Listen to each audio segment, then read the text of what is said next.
Procrastination and laziness. हमारा brain है ना, ये बहुत आलसी टाइप का, इसको आराम खोजना पसंद है। अब थोड़ा सा भी अब इसको आराम की ओर लेके चले गए ना तो फिर उधर ही रहेगा। आप सोचेंगे 10 मिनट आराम कर लेते हैं ना, तो 10 मिनट 2 घंटा बना देगा। उसको टॉर्चर कीजिए, चल 10 मिनट बाद में। उसको आप उस पर हावी में, वो कह रहा है कि हमको आराम चाहिए, आपको हाँ आराम मिलेगा, पहले काम फिर मिलेगा आराम। तो आप उसके हिसाब से मत चल। आपका मन कर रहा है थोड़ा सा देख लेते हैं, कोई नोटिफिकेशन आया, आप कोई काम कर रहे हैं, क्यों पहले काम कर लीजिए, बाद में देखिएगा ना नोटिफिकेशन। आप हावी मत होने दीजिए यहाँ पे। अगर आप 5 मिनट भी थोड़ा सा लूज पड़े ना, थोड़ा सा कमर सीधा कर लेते हैं, 2 घंटा बर्बाद कर दिया आपको। हावी मत होने दीजिएगा उसको अपने ऊपर। प्रोक्रेस्टिनेशन को तोड़ने का एक ही तरीका है, सबसे छोटे लेवल पे ले जा करके उस गोल को तोड़ दो। यानी वो गोल बहुत बड़ा है, उसको ब्रेक डाउन करो, उसके सबसे पहले स्टेप पे आ जाओ कि उसको अचीव करने का सबसे पहला स्टेप क्या है। जैसे गाड़ी चलाना सीखना है, उसका सबसे पहला स्टेप क्या है। अगर घर में कोई नहीं है सिखाने वाला या सिखाने वाली, तो बाहर जा करके जो गाड़ी का ड्राइविंग स्कूल है उधर जा करके पैसे दे दो। अब फंस गए ना तो फंसा दो अपने आप को। दिमाग ये लगाओ कि अपने आप को कैसे फंसाया जाए। जब हम फंस जाते हैं ना तो फिर हमको वो काम करना ही पड़ता है। Then there is no looking back. जब तक आप सोच रहे हो तब तक सोच रहे हो, उसको बोलते हैं पैरालिसिस ऑफ एनालिसिस, कि आप सोचते चले जा रहे हो अपने माइंड में, मैं ये करूंगा वो करूंगा वो करूंगा वो करूंगा, और प्रोक्रेस्टिनेट हो रहा है, वो चीज टलती चली जा रही है। तो उसको छोटे से छोटे लेवल पे ब्रेक डाउन करके उसको कर दो, दैट इज नंबर 1। और जैसे ही करना शुरू करते हो, कोशिश करो कि उसको जब तक कि आप सही से नहीं कर लेते हो उसको छोड़ना नहीं है, तो आपकी लेजीनेस भी खत्म हो जाएगी। कई लोगों को तो हमने देखा जो सप्ताह में कुछ भी नहीं करता, वो भी संडे को आराम कर रहा है।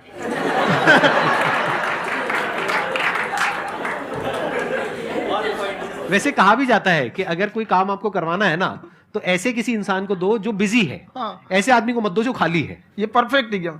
किसी को भी आप देखिएगा जिसको आप कहते हैं कि मतलब थोड़ा ठीक ठाक आप समझते हैं कि नहीं ये बहुत आगे निकल, वो एक काम को खत्म करने के बाद कभी आराम नहीं करेगा। एक काम खत्म हुआ उसको लगेगा हाँ एक खत्म हो गया, अब दूसरा करना चाहिए। और वही जिसको देखिएगा एक खत्म हो गया और आराम करना चाहिए, कभी नहीं, लाइफ में आखिरी सांस तक। सर यहाँ पे सब हिंदी में पूछते हैं, इंग्लिश में पूछते हैं, मैं भोजपुरी में पूछूं? जौन भाषा ठीक लगे तोने में पूछ दो। हाँ सर।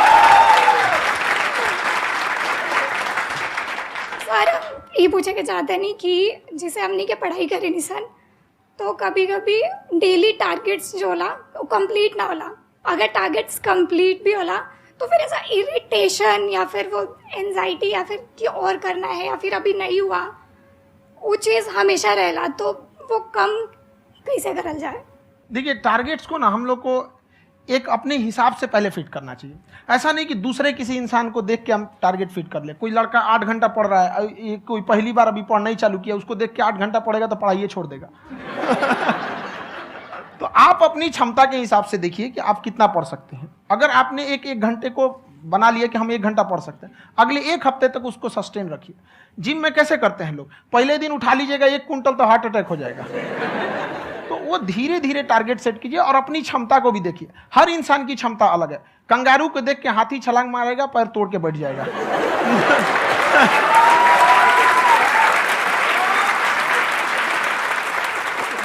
अब संदीप सर का मोटिवेशन देख के इसका मतलब क्या कि ट्रेन के आगे खड़ा हो जाएंगे, ढकेल देंगे तुमको। हालांकि ऐसा कर देते हैं, लेकिन ऐसा करिएगा लोग नहीं, क्षमता पता होना चाहिए। आपके अंदर एंजाइटी हो रही है कि मैंने कर तो लिया है, आप ये नहीं कह रहे कि मैंने कुछ भी नहीं किया है फिर मेरे को एंजाइटी हो रही है। आप ये कह रहे हो मैंने काफी कुछ कर लिया है फिर भी एंजाइटी हो रही है कि कहीं कुछ छूट तो नहीं गया है। तो बेसिकली आपको ये देखना है कि अगर आपके अंदर ये एंजाइटी हो रही है, that means you are a very good student. आप एक अच्छे स्टूडेंट हो। क्यों? क्योंकि बहुत सारे स्टूडेंट्स तो ऐसे हैं उनको पढ़ने के नाम से एंजाइटी होती है। तो आपको एंजाइटी हो रही है कि मैंने पढ़ लिया, दिन में मानो 8 घंटे का आपने टारगेट सेट किया और 6 घंटे पढ़ लिया, या मान लो 8 घंटे भी पढ़ लिया, फिर भी एंजाइटी हो रही है कि मैंने 10 घंटे नहीं पढ़ा। तो ये तो अच्छी क्वालिटी है ना, ये तो एक ब्रिलियंट स्टूडेंट की क्वालिटी है। क्योंकि एंजाइटी उसी को होती है जो केयर करता है, जिसको परवाह है, उसी की तो एंजाइटी होती है। जैसे माँ को अपने बच्चे की, जैसे एक माँ को अपने बच्चे को लेकर के एंजाइटी होती है। हंस लो मजाक उड़ा लो मेरा। कोई बात नहीं, एडिट कर देंगे इसको हम। हाँ।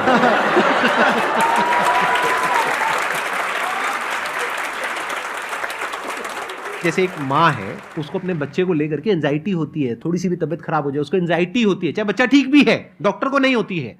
क्यों? क्योंकि माँ को उस बच्चे से प्यार है। तो दैट मीन्स कि आप अपनी पढ़ाई को लेकर के सीरियस हो, इस वजह से आपके अंदर एंजाइटी हो रही है, विच इज नॉर्मल। जहां पर प्यार मोहब्बत होती है वहां पर थोड़ी बहुत एंजाइटी तो होती ही है ना। समझ रहे हो ना मैं क्या Procrastination and laziness. हमारा ब्रेन है ना, ये बहुत आलसी टाइप का है, इसको आराम खोजना पसंद है। अब थोड़ा सा भी अब इसको आराम की ओर लेके चले गए ना तो फिर उधर ही रहेगा। आप सोचेंगे 10 मिनट आराम कर लेते हैं ना, तो 10 मिनट 2 घंटा बना देगा। उसको टॉर्चर कीजिए, चल 10 मिनट बाद में। उसको आप उस पर हावी मत, वो कह रहा है कि हमको आराम चाहिए, आपको हाँ आराम मिलेगा, पहले काम फिर मिलेगा आराम। तो आप उसके हिसाब से मत चल। आपका मन कर रहा है थोड़ा सा देख लेते हैं, कोई नोटिफिकेशन आया, आप कोई काम कर रहे हैं, क्यों पहले काम कर लीजिए, बाद में देखिएगा ना नोटिफिकेशन। आप हावी मत होने दीजिए यहाँ पे। अगर आप 5 मिनट भी थोड़ा सा लूज पड़े ना, थोड़ा सा कमर सीधा कर लेते हैं, वो 2 घंटा बर्बाद कर दिया आपको। हावी मत होने दीजिएगा उसको अपने ऊपर। प्रोक्रेस्टिनेशन को तोड़ने का एक ही तरीका है, सबसे छोटे लेवल पे ले जा करके उस गोल को तोड़ दो। यानी वो गोल बहुत बड़ा है, उसको ब्रेक डाउन करो, उसके सबसे पहले स्टेप पे आ जाओ कि उसको अचीव करने का सबसे पहला स्टेप क्या है। जैसे गाड़ी चलाना सीखना है, उसका सबसे पहला स्टेप क्या है। अगर घर में कोई नहीं है सिखाने वाला या सिखाने वाली, तो बाहर जा करके जो गाड़ी का ड्राइविंग स्कूल है उधर जा करके पैसे दे दो। अब फंस गए ना तो फंसा दो अपने आप को। दिमाग ये लगाओ कि अपने आप को कैसे फंसाया जाए। जब हम फंस जाते हैं ना तो फिर हमको वो काम करना ही पड़ता है। Then there is no looking back. जब तक आप सोच रहे हो तब तक सोच रहे हो, उसको बोलते हैं पैरालिसिस ऑफ एनालिसिस, कि आप सोचते चले जा रहे हो अपने माइंड में, मैं ये करूंगा वो करूंगा वो करूंगा वो करूंगा, और प्रोक्रेस्टिनेट हो रहा है, वो चीज टलती चली जा रही है। तो उसको छोटे से छोटे लेवल पे ब्रेक डाउन करके उसको कर दो, दैट इज नंबर 1।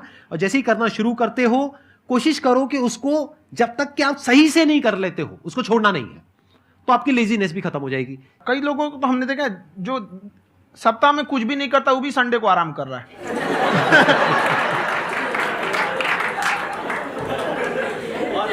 वैसे कहा भी जाता है कि अगर कोई काम आपको करवाना है ना तो ऐसे किसी इंसान को दो जो बिजी है। हाँ। ऐसे आदमी को मत दो जो खाली है। ये परफेक्ट एग्जाम।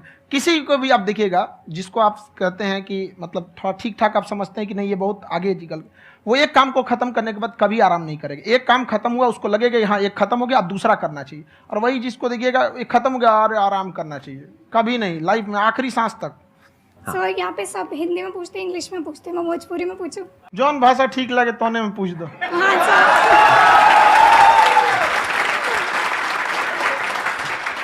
सर ये पूछे के चाहते नहीं कि जैसे हमने के पढ़ाई करी नहीं सर, तो कभी कभी डेली टारगेट्स जो होला वो कंप्लीट ना होला।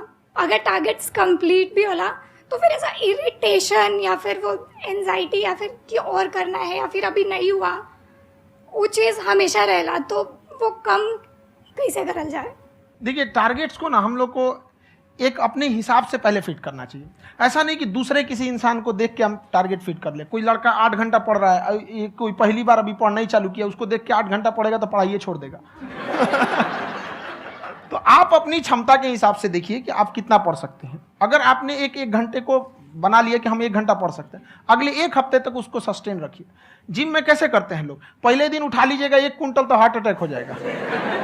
तो वो धीरे धीरे टारगेट सेट कीजिए और अपनी क्षमता को भी देखिए। हर इंसान की क्षमता अलग है। कंगारू को देख के हाथी छलांग मारेगा, पैर तोड़ के बैठ जाएगा।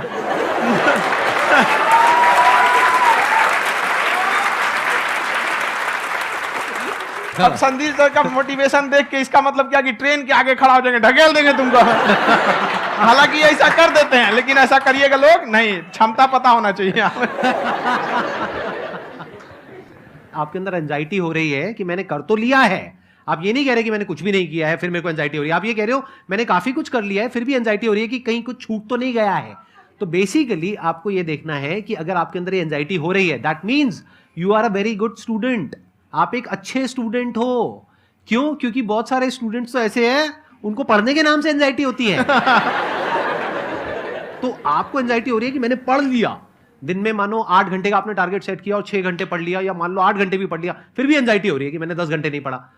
तो ये तो अच्छी क्वालिटी है ना, ये तो एक ब्रिलियंट स्टूडेंट की क्वालिटी है। क्योंकि एंजाइटी उसी को होती है जो केयर करता है, जिसको परवाह है, उसी की तो एंजाइटी होती है। जैसे माँ को अपने बच्चे की, जैसे एक माँ को अपने बच्चे के, जैसे एक माँ को अपने बच्चे को लेकर के एंजाइटी होती है। हंस लो मजाक उड़ा लो मेरा।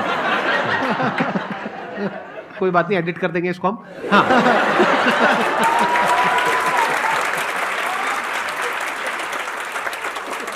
जैसे एक माँ है, उसको अपने बच्चे को लेकर के एंजाइटी होती है, थोड़ी सी भी तबीयत खराब हो जाए उसको एंजाइटी होती है, चाहे बच्चा ठीक भी है, डॉक्टर को नहीं होती है।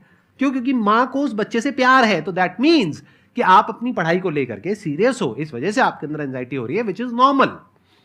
जहां पर प्यार मोहब्बत होती है वहां पर थोड़ी बहुत एंजाइटी तो होती ही है ना, समझ रहे हो ना मैं क्या जब आप गंगा किनारे जाके बैठ गए थे उस समय आपको कुछ समझ नहीं आ रहा था, तो उस समय मतलब आपने ये डिसीजन कैसे लिया कि अब आगे नहीं, यहाँ से वापस जाना है? रास्ता ही नहीं था। घर जाने के लिए एटलीस्ट 90 रुपए चाहिए थे, जेब में 40 रुपए थे, कैसे घर जाते हैं? और हम गंगा के किनारे चुपचाप बैठे बैठे हम कहें कि अब बहुत टेंशन हो गया, अब घर जाना चाहिए। रूम पे, तो किराए के रूम पे ही आदमी सारे लोग रहते हैं। गए वहाँ पे तो रूम लॉक हो गया था, तुम खटखटाए तो ऊपर से गुस्सा से बोले जो ऑनर थे, क्या टाइम हो गया है? तुम कहीं 9-10 बज रहा होगा, घड़ी देखिए तो 2 बज रहा था रात का, 2-2:30 बज गया था वहाँ। टेंशन में आप तो होता है, कई बार ऐसा समय आएगा कि लगेगा जैसे अब कुछ नहीं हो सकता है, तो इससे घबराना नहीं है। कभी कभी गुच्छे की आखिरी चाबी भी ताला खोल देती है।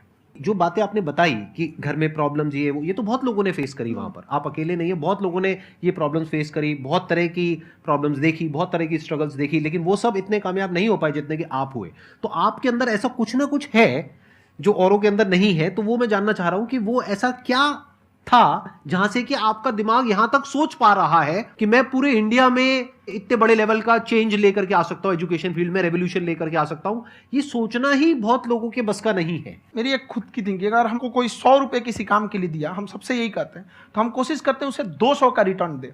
अगर कोई हमसे 200 रुपया फीस दे रहा है, 250 दे रहा है, तो हम उसको ये कोशिश करते हैं कि तुम्हें ऐसा लगे कि नहीं भैया हमने 10-20 हज़ार का पढ़ लिया यहाँ पर, वो ईमानदारी से कभी कमी नहीं। और हमेशा अगर हम प्रॉमिस एक्स का करते हैं तो डिलीवर 4x करना चाहते हैं। ध्यान से सुनना और ध्यान से समझना इस फर्क को, अगर आप समझ पाए तो बहुत आगे जाओगे लाइफ में।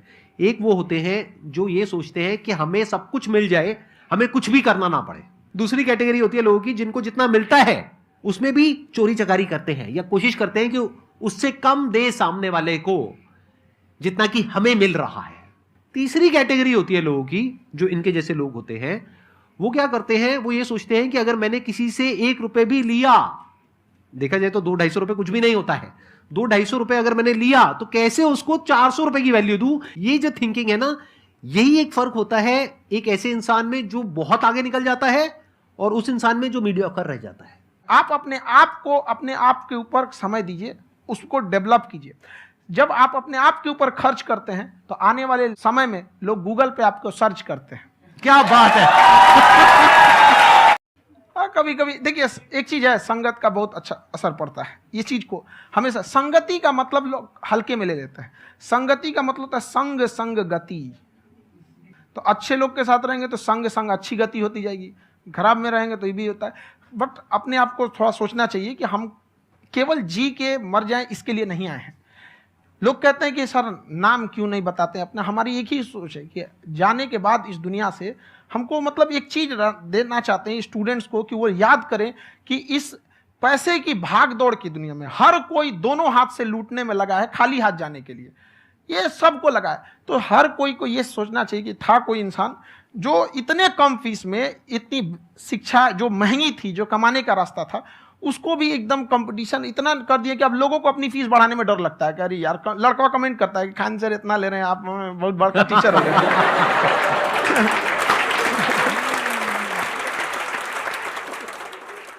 खान सर की एक क्लिप है, ये समय और समझदारी में बहुत फ़र्क होता है।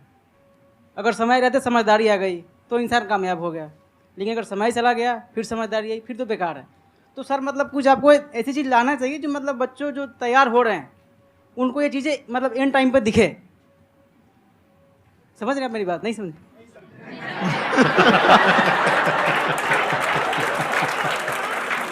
यही होता है सर का मोटिवेशन ज्यादा हो जाता है। जब आप स्ट्रगलिंग फेज में हैं तो कम से कम चीजों को अपने ऊपर खर्च कीजिए, ज्यादा से ज्यादा सीखने में खर्च कीजिए। अगर आपको राजा बनने का शौक है तो गुलाम की तरह मेहनत करना सीखिए, तब राजा बनेंगे।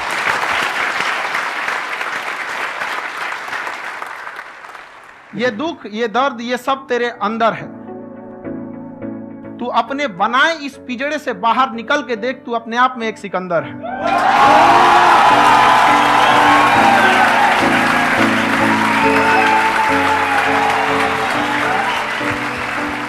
Thank you so much sir for coming. बहुत मजा आया मेरे को आपके साथ में इंटरेक्ट करके। ये है सर आपसे, जब हम लाइफ में कोई डिसीज़न लेते हैं कि हमें ये पर्टिकुलर चीज़ करनी है, और क्योंकि हम डिसीज़न लेते हैं तो हमारी आदत है कि पहले हम 4 लोगों से पूछते हैं कि तू बता तेरी क्या राय है, तू बता तेरी क्या राय है। तो उनमें से अगर कोई हमें कह देता है कि ये बेकार डिसीज़न है मत कर, तो हमारा माइंड कहीं ना कहीं डाइवर्ट होने लगता है और उसकी वजह से हम अपना डिसीज़न चेंज कर देते हैं। तो मेरा क्वेश्चन ये है कि कैसे हम अपने डिसीज़न पे स्टिक रहे, कैसे हम जो दूसरे के ओपिनियन है उनको अफेक्ट ना होने दें अपने ऊपर।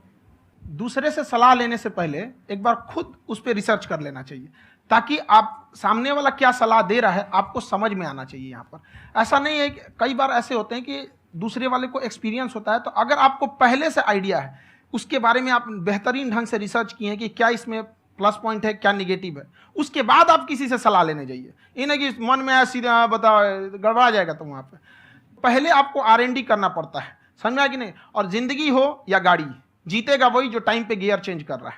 तो डिसीजन चेंज करना बहुत ज़्यादा गलत नहीं है। इन्होंने बहुत अच्छी बात कही है और मैं इसी बात में थोड़ा सा और ऐड ऑन करूंगा कि ये जो आपने कहा ना कि अपने डिसीजन पे स्टिक कैसे रहें, ये कोई अच्छी क्वालिटी नहीं है, क्योंकि टाइम टू टाइम आपको अपने डिसीजंस को चेंज करना होता है। जैसे आपने 4 लोगों से डिस्कस किया, कोई इंसान कुछ पॉजिटिव बोल रहा है, कोई नेगेटिव बोल रहा है, उससे फर्क नहीं पड़ना चाहिए। डिपेंड ये करता है कि वो जो बोल रहा है उसका बेसिस क्या है। क्या वो किसी नॉलेज या एक्सपीरियंस के बेस पे बोल रहा है या ऐसे ही कुछ भी बोल रहा है? ऐसे ही बोल रहा है तो फिर उसकी बात पे ध्यान क्यों दे रहे हो?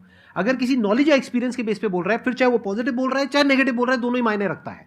उसके बाद में रिसर्च करनी है और फिर रिसर्च करने के बाद में फाइनल डिसीजन अपना खुद का होना चाहिए। अब वो डिसीजन उससे अलग भी हो सकता है जो आपने पहले लिया था, और वो सेम भी हो सकता है। सर